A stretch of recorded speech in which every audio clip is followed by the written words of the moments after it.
So yeah, welcome to our webinar with Betfred. I'm Sam Harris. We'll do introductions in a moment. We'll start very briefly. But yeah, thank you. We've had a really great sign up to this one, a really interesting topic, and I think lots of people keen to come and hear from Amelia, who we'll introduce in a minute shortly. So just as a few people join into the webinar here, just a few kind of admin points, I guess. First one is you are in the webinar and you won't be able to see everyone else who's in here. So you won't be able to chat to anyone, but you will be able to use the chat tab in the webinar software, ask us any questions, or the Q&A tab, feel free to use either. So as we go through, you'll probably think of loads of questions either for myself, Grant, or for Amelia. So please do put them in and we will collate them all at the end and try and answer as many as we can at the end rather than stop the flow as we go through. If we don't get to cover them all off, then we will do like a PDF roundup of Q&As post-webinar and send that over. And we are also recording this, so hopefully you've just seen the little notification come through. So we can send the recording to you after this webinar as well. Okay, brilliant. So we will begin. First up, to introduce ourselves. So actually, I'm going to pass over to my colleague Grant to say hello. Yeah, hello everyone. So I'm the VP of Sales here at Rippl. I am on the cusp of having our first child here in the Bushell household. So if you do have any tips, please do send them across, and any good Netflix recommendations would go a long way as well. Lovely. And Amelia, I'll pass over to you to say hello. Hi everyone, so my name is Amelia Billington. I'm the Group Head of Reward and Engagement here at Betfred. I've been here for around about 16 months, but have spent quite a number of years in HR and the reward space as well. And Grant, you're not going to get any sleep, and Sons of Anarchy.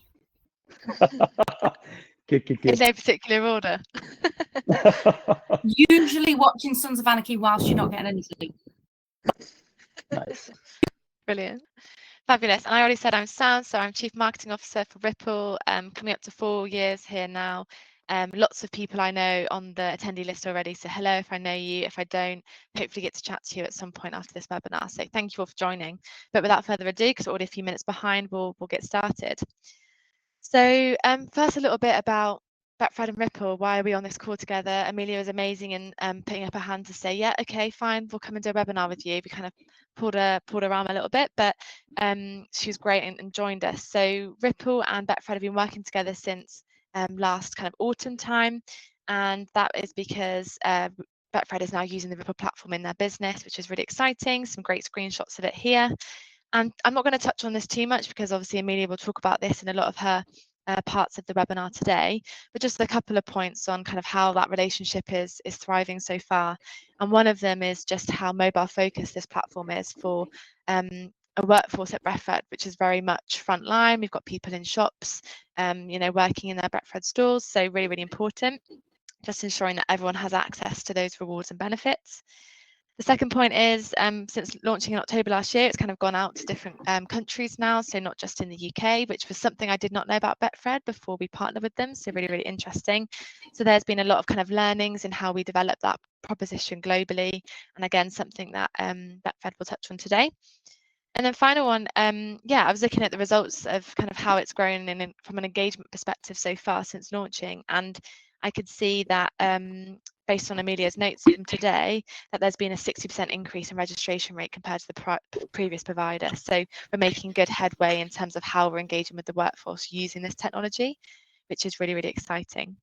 So there's a little bit of flavour as to why we're here today talking about these things, but you'll learn loads more about Betfred as we go through. So next up, just a little pointer. We've got loads of opportunity for you to get involved in this webinar today.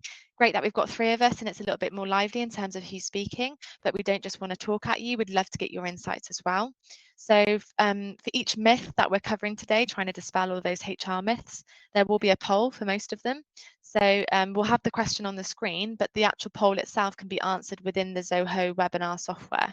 So I'll point you in the direction of that when it comes up, but do keep an eye out, stay engaged. We want to hear your opinions, and it'd be really great to collate all of those results at the end to see kind of what the group insight is.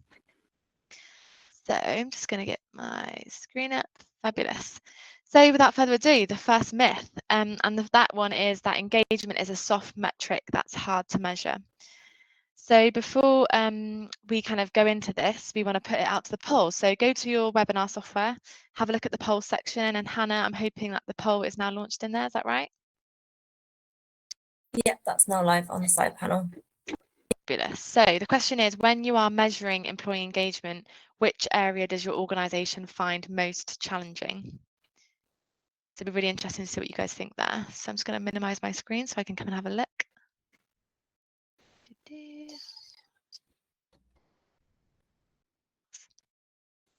Have a look. How many have we got? I think you can choose a couple of options here rather than just one, so that'd be really good.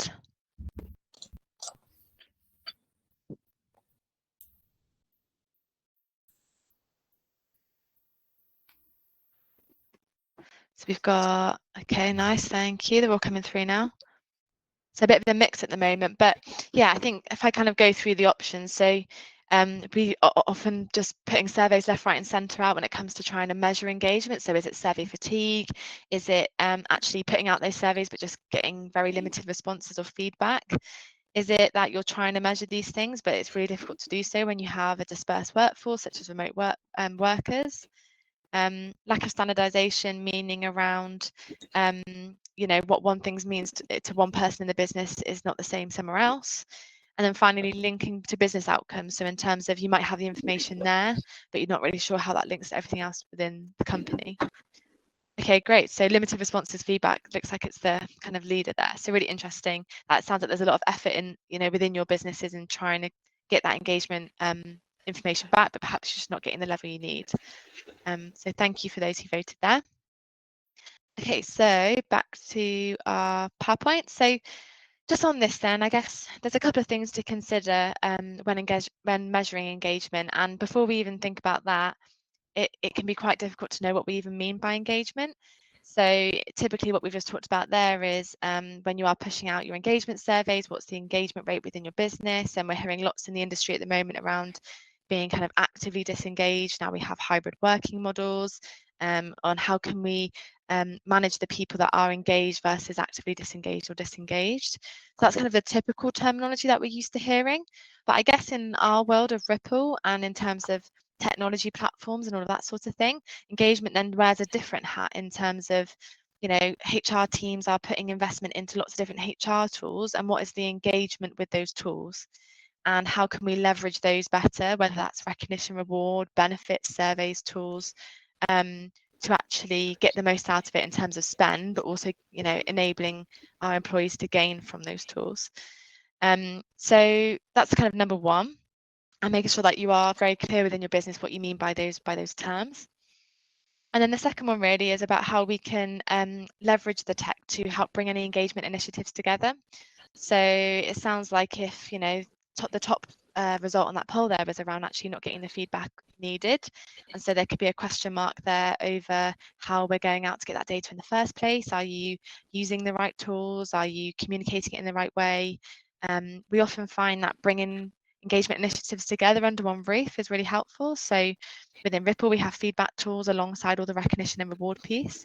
And that's just because if you can centralize it as much as possible, you give people a reason to log in. And then if they see other bits and pieces to do, like feedback or polls, etc., then that can be another way of driving traffic and getting better volumes of feedback, I guess. And then the final one is if you are able to get that information and you do already have metrics available to you, are they being shared with the right stakeholders? Did they go into enough detail? Are they actually consolidated in a way that's useful and efficient for you? So we go on to talk about later about how you can maybe create more working groups in terms of engagement to help make this data that you are getting, even if it's in the smaller volumes, more useful and helpful to the business. But anyway, that's enough a little bit about the kind of that myth and typical challenges and how we can combat those. But now kind of going over to Amelia. So we would love to understand what Betfred's approach to measuring engagement is, and if any of those challenges resonate with you as well. All of the above in terms of resonating, I think. You know, like most organisations, so our colleague engagement survey has been our key tool for understanding how colleagues feel about working in the business. But for all the reasons mentioned in the poll, lack of participation for one, survey fatigue, those kind of things. It led us down a path of looking at actually what are our other data points, what are our other metrics. So we've started looking at our retention. I mean, we were looking at it anyway, but factoring it under engagement. Actually, what is our retention telling us? How are colleagues engaging with our benefits? How are they interacting with the platform?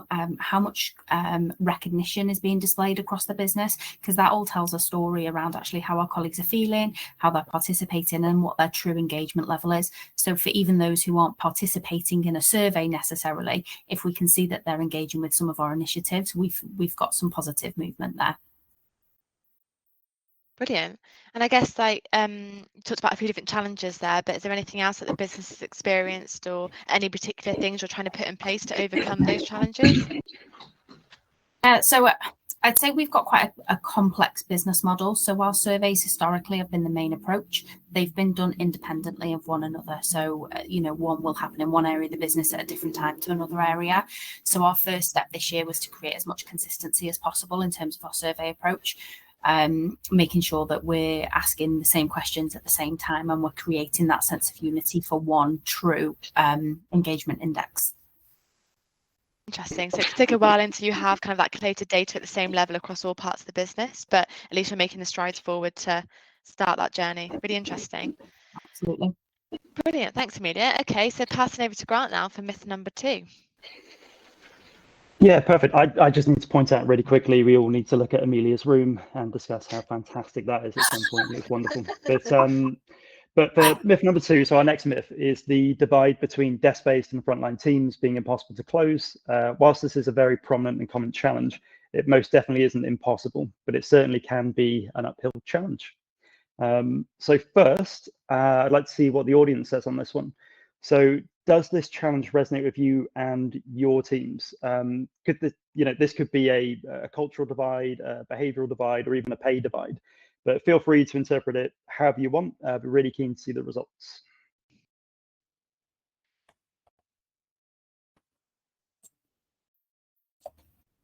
It's going to be like watching the general election results coming in. I feel like the same level of excitement.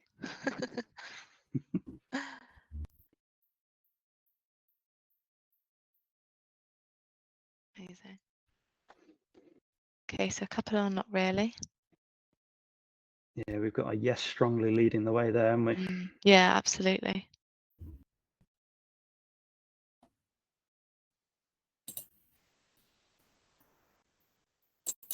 It is a clear lead. Yeah, we have a clear winner. Yes strongly has won that one, which yeah, I'm sure Amelia's got a lot to talk to in a bit. But but if we can move on to the next slide. Yeah, done that for you. Cool. So yeah, it's pretty obvious from the results there, but this gap is a big challenge, and there's no doubt when we look at the latest stats. An incredible 70% of companies now operating in a hybrid or remote environment, which is a huge increase compared to pre-COVID, and apologies for any flashbacks there for anyone on the call. This will be having a profound impact on feelings of isolation, disengagement, motivation, and feelings of being connected to your company's culture. We can combat this in 2 ways. So building a culture of recognition to champion connection, cohesion, and engagement across dispersed teams. We know this can move the needle, as research shows that employees are 44% more likely to thrive overall in their lives when they receive regular recognition. That's a really, really important part there. But the second way is by ensuring that any engagement initiatives you're running are fully accessible to all employees, not ignoring the fact that 40% of individuals already feel isolated at work. So we don't want to add to that by excluding groups from important engagement opportunities. But, so over to you again, Amelia. I'll wait for the slide to change. There we go. So it is a fully loaded question here, but how would you say Rippl has been able to help minimize or improve this gap?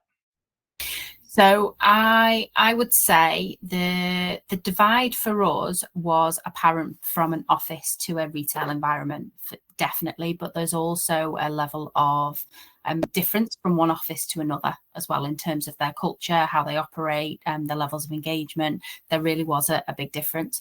So for us, centralising the programme was absolutely vital as part of our plan to create more unity across the business. So having the Rippl platform in particular meant the mobile aspect of us was one of the biggest selling points, because it just meant that actually it was always accessible, it was always able for people to interact. We had pockets of recognition happening, we had inconsistencies in approach, a lack of visibility, meaning that amazing things were happening but they weren't being seen and celebrated as widely as they could be. So the platform has given us the ability to create a consistent but flexible and visible approach to recognition, which, based on the feedback we've had so far, has been exceptionally well received. And from the levels of engagement we've got with the platform, we're really happy with how it's working. No, fantastic. So I know obviously we do a lot with Betfred globally, and we're looking at, you know, some more markets at the moment as well, and some rather big countries I know are in the pipeline. So no, that's fantastic. Thanks, Amelia. Yeah. And again, just really interesting, because I remember when Grant and I first spoke to Amelia, we hadn't even thought about the fact that there's always a natural divide between head office and maybe shop stores or factories, whatever your businesses run out there, but actually then between the shops themselves, and like geographical divides, and like how different culture sets are generated within the business is also a really interesting divide that we hadn't even thought of, but it's very prevalent for a lot of companies. So maybe that resonates with you if you're sat here listening to that today. Okay, brill. So thanks, Amelia. The next one is an interesting one. So this is the myth that cohesive culture and engagement solely relies on HR to implement and deliver. So this is the one that could touch a few nerves, or maybe feel very, very true to your heart, in terms of when it comes to a business wanting to improve engagement, that automatically senior leaders or other departments just look to HR to say, right, like, what are you going to do about it? And realistically, we all know that this should be a company-wide initiative. So on that note, let's do a very, very quick poll to see if you agree. So would you say that there is significant pressure on HR, so whether you're a reward specialist or whether you're more generalist, to improve employee engagement or experience? We're really interested if you don't feel this way, and yeah, it'd be great to pick up with people after this webinar to find out why that's not the case and how your company's approaching that in a different way. But yeah, I would love to see if people agree with this.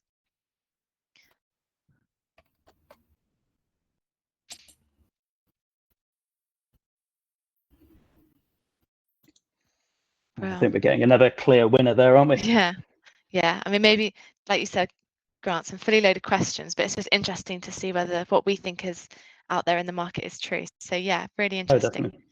So yeah, definitely a strongly agree there. Okay, brill. So off the back of that then, how can we combat this challenge? So how can we stop engagement falling on our shoulders in HR? Number one is about, maybe obviously so, but making it multi-level. So we can do this in a couple of ways, but one is actually encouraging departments to set their own engagement goals, and that can just give them a bit of focus and make sure that they understand there's also a bit of accountability there for them to do it as well. But then also promotes cross-departmental projects, so comparing how they're getting on, what are they doing, could that help us, maybe not. And then from that, kind of having regular meetings to kind of share progress, recognise great achievements in terms of different initiatives you're running, discussing different strategies to overcome the challenges. So all of this makes sure that it's also aligned to business objectives, because those will come up in conversation, but just gives a bit more oomph across the business in terms of having different pockets of people talking about it, rather than it stemming from HR and kind of going outwards that way. The second one is about creating champions. We talk about champions a lot at Rippl, but it's really, really important. So this is where we can designate some super enthusiastic employees from different departments as engagement champions. So a little bit similar to point number one, but more on an individual basis. And it could be quite clear who these people are. You normally can spot the ones who are super highly engaged, and what we would, rather than actively disengaged, you know, they're actively engaged, wanting to help things within your business, push culture, drive objectives, all those sorts of things. So their role could involve regularly communicating about any initiatives you've got going on, reminding colleagues about benefits, just kind of being that advocate for everything. So again, it's just not all falling on your own HR team. But also reminding people about any tools or platforms you've got available, showing them how to use it, just kind of being that kind of voice of support for anything you've got going on. And then the third one is, I've put peer-to-peer as key here. So actually encouraging peer-to-peer recognition, because if you encourage your colleagues to acknowledge each other's contributions, that itself will significantly strengthen internal culture. And just by doing that means everyone is pitching in towards promoting a positive employee engagement and employee environment. So a really, really simple thing. But if you do have the tools to enable that in some way, then that will just bring another level to it and take the onus off other initiatives. So yeah, a nice way of getting everybody involved rather than kind of your key champions or your key departments. So off the back of that one, how would you say, Amelia, that your team ensures that engagement is a wider business goal and not just sitting on your lap, as I'm sure it maybe has at some point? I mean, this is a huge question, isn't it? So for us, making sure HR and or managers aren't just visible for the negative things. So we've had lots of examples from the past where, you know, that perception is just that they only show up when there's a disciplinary to do, or, you know, a negative situation that needs to be dealt with. So we've come a long way from that. And I think having managers involved in actions that come from the engagement survey, having them actively participating in colleague recognition, and I'll talk to you a little bit later about some of the things that we've done in that space. But one of the things that we've done recently is really used our platform to leverage other initiatives. So engaging our marketing team, for example, to create branding and incentives that are always linking back to the platform. So it's kind of giving people that central space that, you know, that's helping build that culture of recognition, that's engaging people, bringing everybody together. So it kind of ticks our bringing that unity to the business, ticks the box for that. It makes sure that we're engaging colleagues in terms of really positive interactions, and it's not just those negative ones. I think they've been some really big winners for us. Lovely. Yeah, and we've seen a lot of the recognition pieces coming through on the platform, and they're really heartfelt and lovely and aligned. You can see they're totally aligned with the culture and the behaviours of Betfred. So yeah, really, really nice. Fabulous. Okay, no follow-up questions for that one. So on to Grant's myth number 4. Yeah, perfect. This was my favorite one to write up because I'm sure there's some pretty strong opinions on this one from people I'm speaking to. But myth number 4, and yeah, as I alluded to there, I'm sure this topic has caused some serious headaches for everyone here at some stage. But the only way to boost compensation is through pay rises and salary. And I think we'll just jump straight into the poll with this one because I'm very keen to see.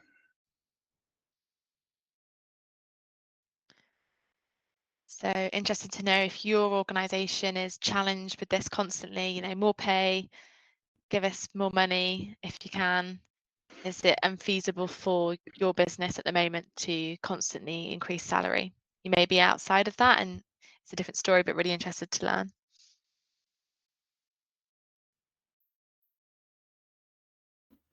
Interesting. Okay, cool. So again, yes, most people voting yes, but actually more of a mix than I expected. Yeah, you've taken me by surprise, good people of the webinar. But we do have a winner, so it's come up as yes, key challenge. Cool. Well, if we move on to the next slide. Yeah. So thinking outside of the box. So cost of living, inflation, economic downturn, whichever turn of phrase you prefer, the world is extremely unstable at the moment to be living in financially. Some of the organizations attending this call today will have tens of thousands of employees. Even a 4 to 5% salary increase across the board, the numbers would be absolutely staggering and crippling to a lot of companies.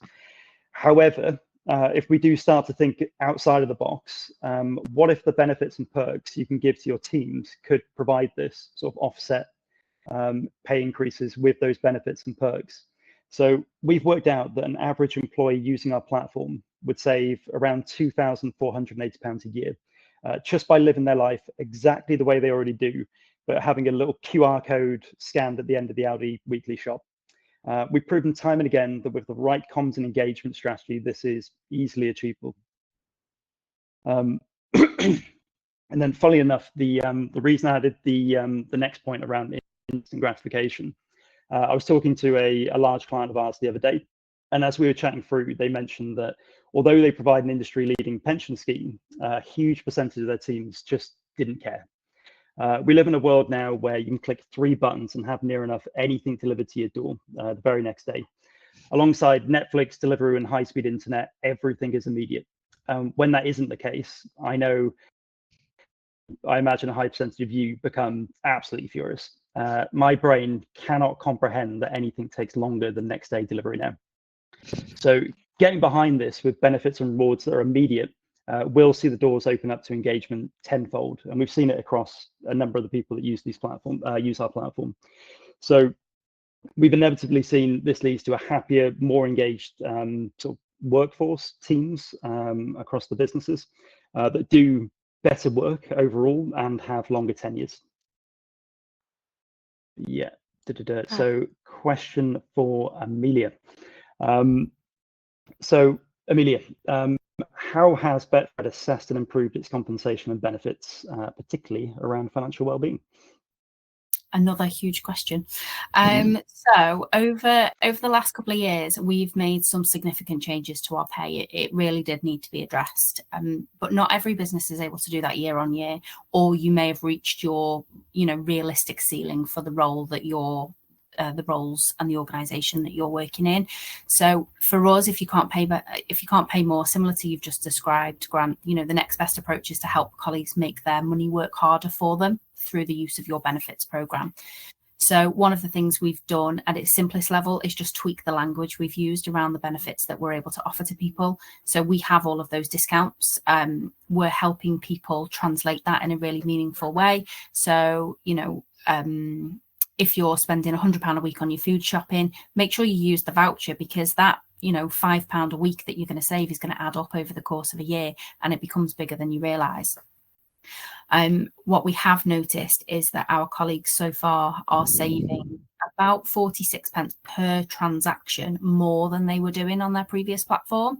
So at the end of the day, every penny is going back into their pocket, isn't it? Just through the ability to have access to this in their pocket, and absolutely in that instant way you've just described.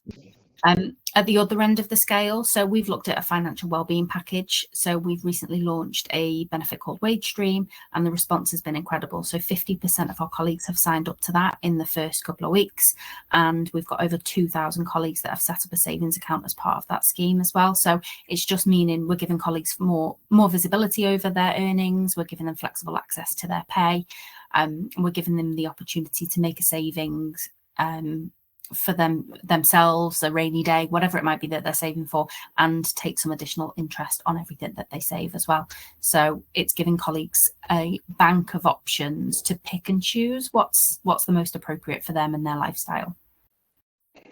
Yeah, perfect. I know, I speak to obviously a lot of people about this in my job, but one of the really cool things I've seen is it just creates this word of mouth, like gossipy type thing. We've noticed it across loads of different industries, but I'm exactly the same. Like I 100% show off to my friends. I'm like, ha ha ha, I get this off and go from there. But what we found in a sort of workplace environment, I suppose, is that people do that in the working environment. They'll talk to a friend and be like, oh, I got this, but I got it this much off. How do you do that because of this? And it just goes on and on and on. Have you found that a lot at Betfred at all, Amelia? Yeah, definitely. Yeah, we've got some great examples. So I would say our biggest measure of that has been our sign up to the platform.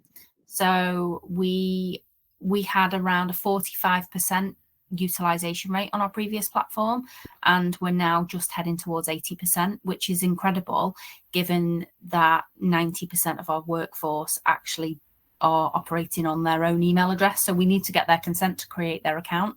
So the way in which we've spoken about it, the way we've marketed it, the way that we've showcased actually the benefits to them, and obviously the colleagues' word of mouth, speaking to a new colleague, have you downloaded the app yet? Have you signed up? I've just saved this amount like you've just described, I think is definitely happening in the business. They weren't necessarily showing off like me then, but they are doing it. That's good. Brilliant. Perfect. Thanks, both. Lovely. So it takes us on to number 5. So it's our penultimate myth. This one is again kind of linking to that that gap that we talked about earlier. So, but this myth is then culture is hard to champion across a diverse, dispersed workforce. And so this comes from organisations who have split workforces. So that could be geographically, physically, culturally. Something very close to our heart. We tend to specialise in supporting organisations who have a majority frontline workforce. So those who aren't sat behind laptops like myself, Grant and Amelia. So, you know, we haven't actually got a poll for this one, so we'll just jump into some tips before reflecting on kind of how Amelia sees this area from Betfred's perspective. So how can we build a connection from a distance?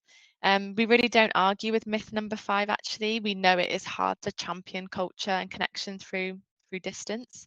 But these are some key things we could keep in mind to combat this challenge. So first up is your values and recognition and linking them together. So consider how you are genuinely bringing your values to life. So I'm actually hearing a lot the last 12 months, a lot of organizations are re-reviewing their values. I don't know whether it's just happens to be the people we're talking to, but or whether it's a post-COVID thing, but there's a general feeling that the ways of working have changed, and that's making businesses reflect on their company values or behaviors. So a lot of people are assessing these, so it's a really good time to start thinking about how you can link this to recognition, because your values can be great as writing on the wall or screensavers or posted in your induction pack when you hand out to new starters.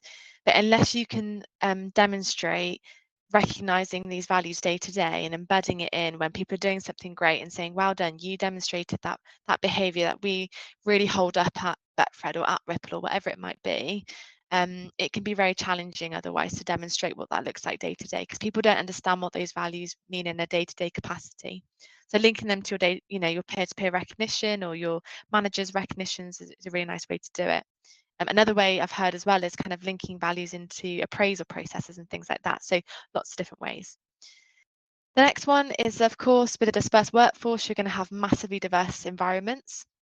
So for lots of frontline workers, they could be in really busy environments rather than the comfort of their laptop or home office, like many of us.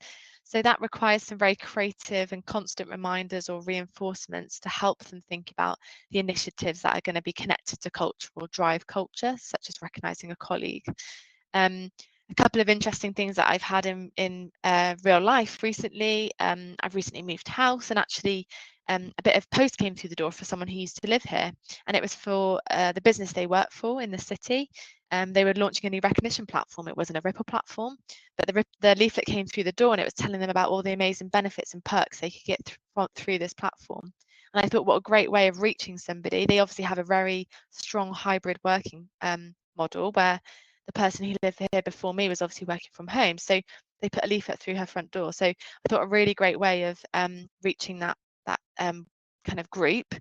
And then another one I've heard, again, not a Rippl one, but another company were trying to target drivers of vans. So, you know, you could try typical email push notification if they've already got the particular piece of technology downloaded.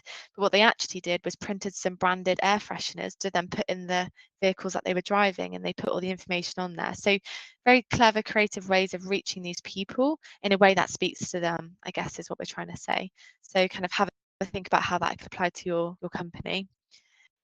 The next one is a strange one. So I've called it make informal the informal. And by this, I don't mean start, you know, effing and blinding on Teams chats. That's not what I'm recommending. What I mean here is I think we are so used to logging onto our laptop, getting straight into work, hopefully taking a break, coming back to it. What we do miss is the little chit chats or the catch ups that we were so used to doing pre-pandemic that we don't always prioritize anymore.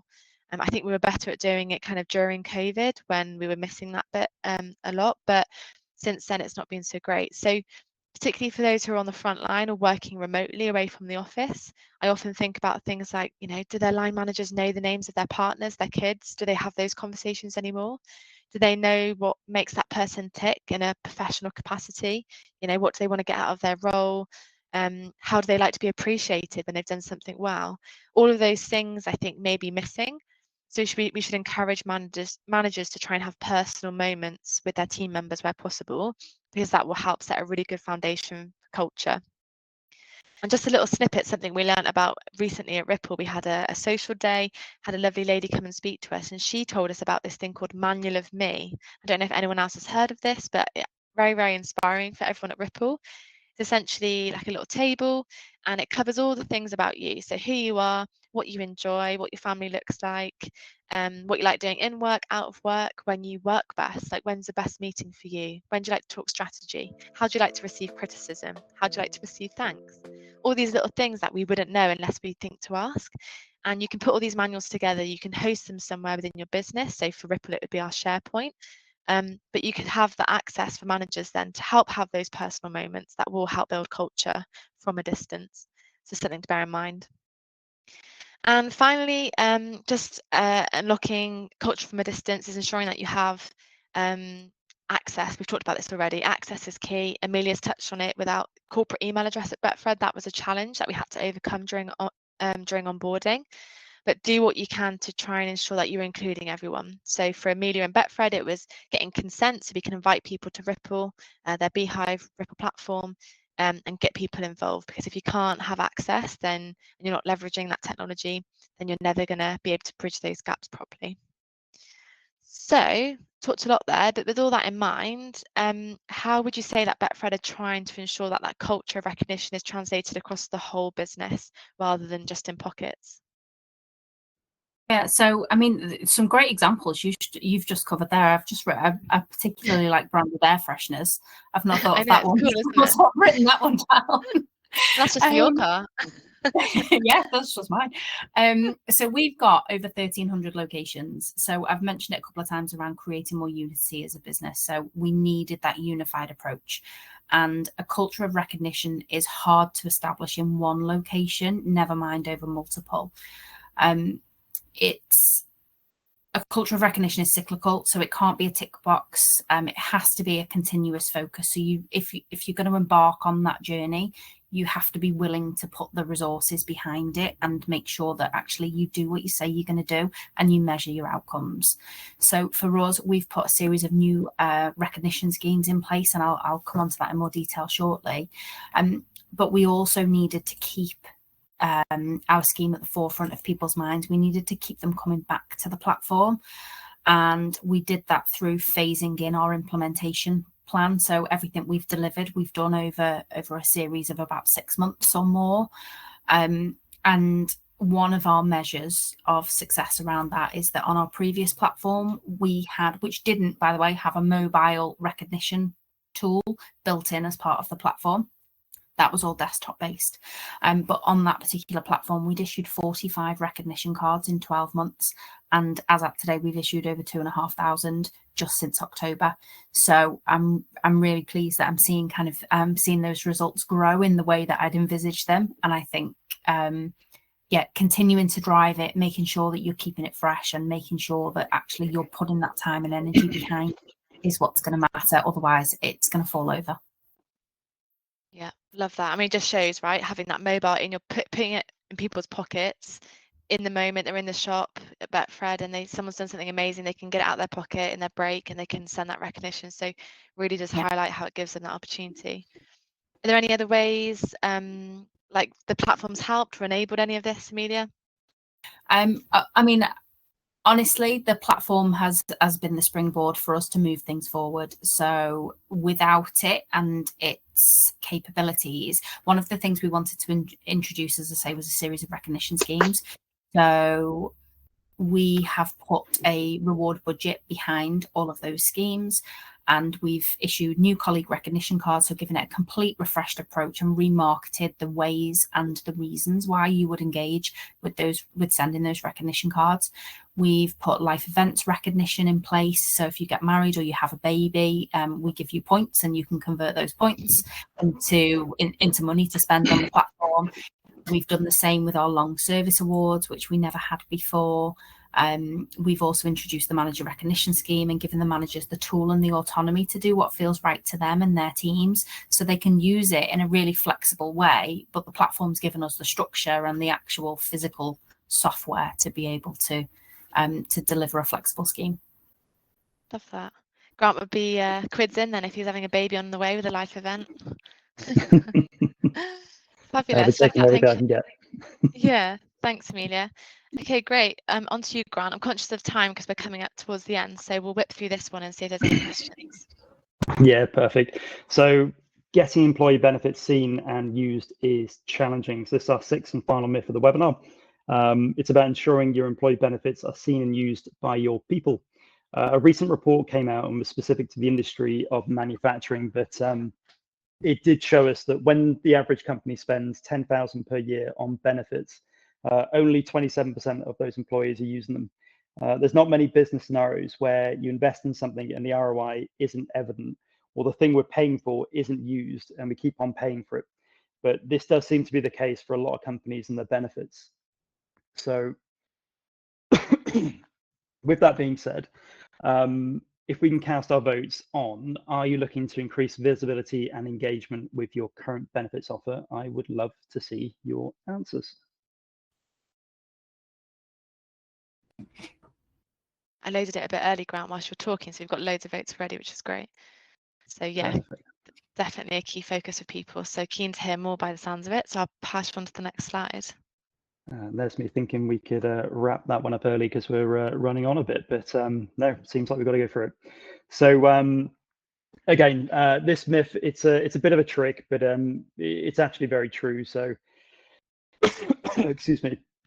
Oh, it's very true, relevant, and widely felt reality by a lot of HR teams, as I'm sure Amelia is going to talk to in a bit. But there are some ways you can increase your visibility and engagement with your current benefits offer. Excuse me, I got a bit of a cough. That's right, I Grant. will resume. We can pass straight over to Amelia if you want. We can obviously share the slides with everyone after, if you prefer. No. Sorry, go you're going to pass through. Soldier on. Yeah, excuse me. But there are some ways you can increase visibility and engagement with your current benefits offer.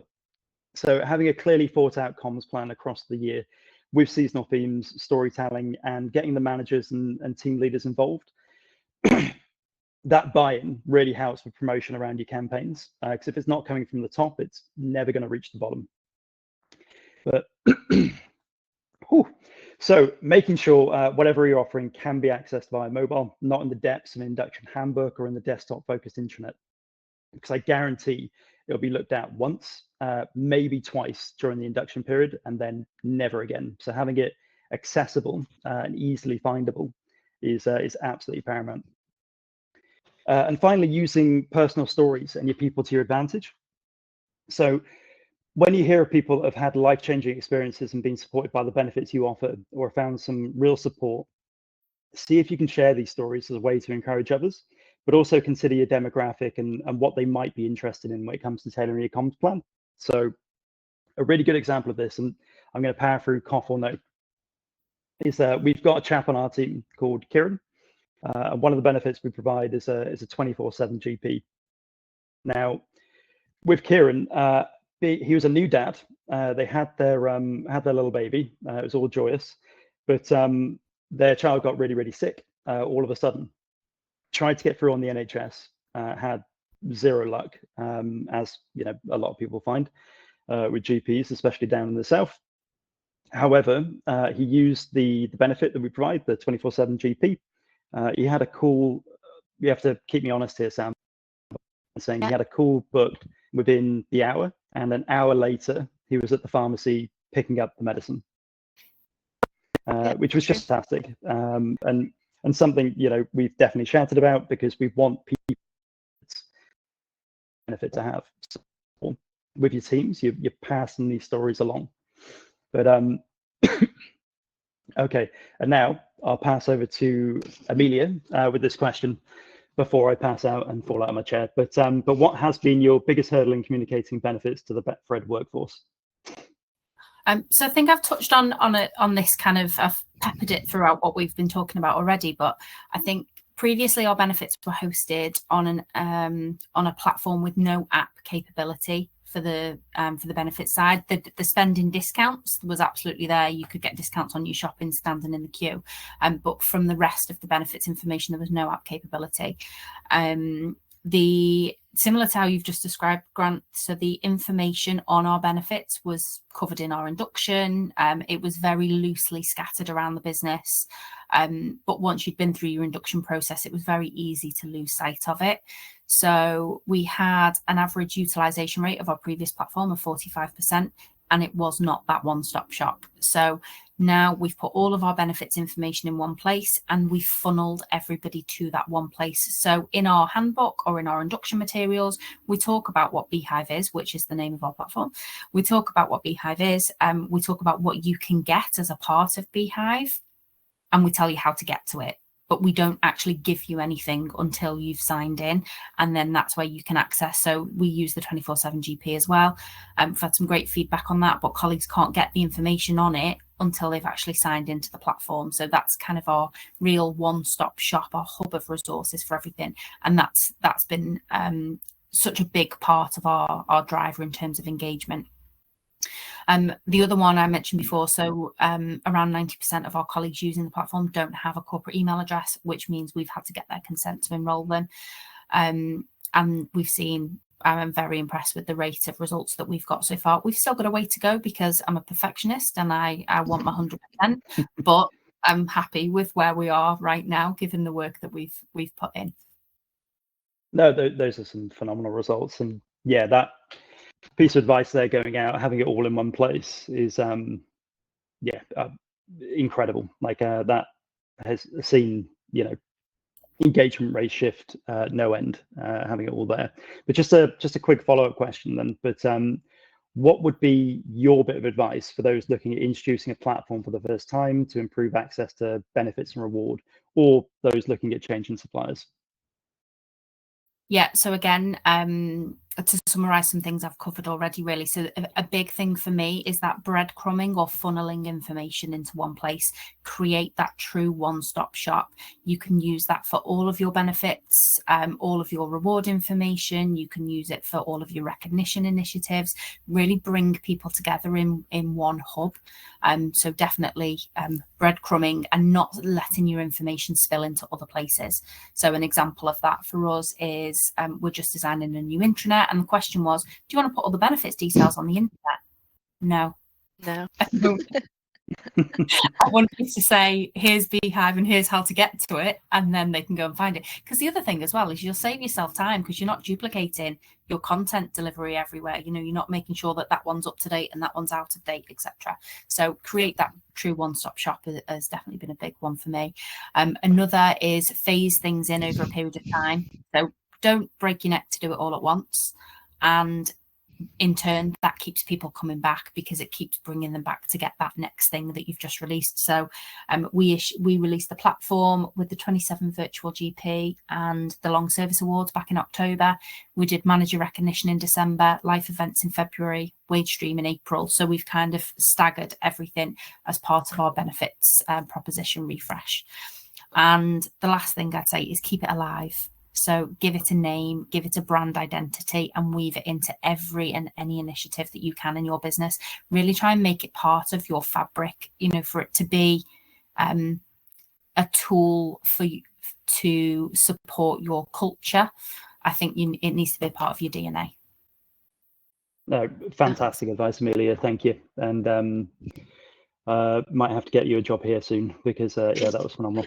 I do feel like sometimes the relationships between our teams, there is some sort of informal extension there, but I think that's just testament to how well we're working together. No, yeah, I think Alex, your customer success manager who's on this call, actually, Amelia, he's flying the flag for you today. I think he'll be very pleased to hear that. So that's very nice. I'm really conscious we've taken up more time than we said we would today, which is 45 minutes. But if there are any desperate questions, please put them into the chat. If you want to stay, we're happy to answer some. Hannah, I don't know if anything's come through. Yeah, we've had a couple come through, and any that we don't get today, if we cover off a couple now, we can follow up with the summary of insights and ensure every question that was asked gets captured in that summary. So to pull a couple out, the first one is, as we add to / evolve our benefits offer over time, what is your advice for ensuring that we're adding the right perks and that these perks are reflective of our employees' needs? And do you have any advice of kind of measuring that effectively? Amelia, is that something that you've encountered at Betfred in terms of how do you know what to give people? So like wage stream you talked about as an example. So how did you know that people needed that? I mean, there's a couple of things. The really obvious one is ask them what they want. Ask them what's going to make a difference to their lives. The second is look at your competitors. What are your competitors offering, and how much of a advantage do you want on your competitors? Do you want to meet them part way? Do you want to match them, or do you want to be industry leading in terms of your benefits proposition? And the third one, so particularly around wage stream, for me, I think it was a bit of a given that we can't continue to increase pay at the rate that we've done over the last 2 years. So we had to think smart. So for us, it's a case of helping people to use their money in a more creative way, and wage stream was the answer for us on that. And again, in terms of measurement, your engagement survey, testing people's satisfaction with the benefits that you roll out. And with wage stream, the stats are telling me over 50% of our colleagues have signed up. Over 2,000 colleagues have signed up to a savings account. We can see how many people are accessing the app on a regular basis. You know, the interaction with it has been fantastic. So it's just watching your data points, understanding what they are, and then continuing to measure them. Fabulous. I think that nicely ties it up then, Han. I think any other questions we'll kind of consolidate and send out. Of course, obviously we said anyone who joined this today and stayed through would get a coffee voucher, so we'll organise that after. And there's a £100 Virgin Experience Day. So I don't know how we're gonna get a robot to churn out a winner. We'll let you know via email if you're the lucky winner. So thank you, Amelia, for joining me and Grant. It's been absolutely brilliant and really interesting insights. Yeah, thank you very much for joining us, and I hope everyone enjoyed it. Okay. Yeah, thank you everyone for joining, and thanks for jumping aboard, Amelia. Yeah, thanks very much. I hope we've covered some useful content, and you can take some inspiration away for your next steps on your reward proposition. Yeah, thank you very much. Take care all. Bye. Amazing. Thank you all. Bye. Bye. Bye.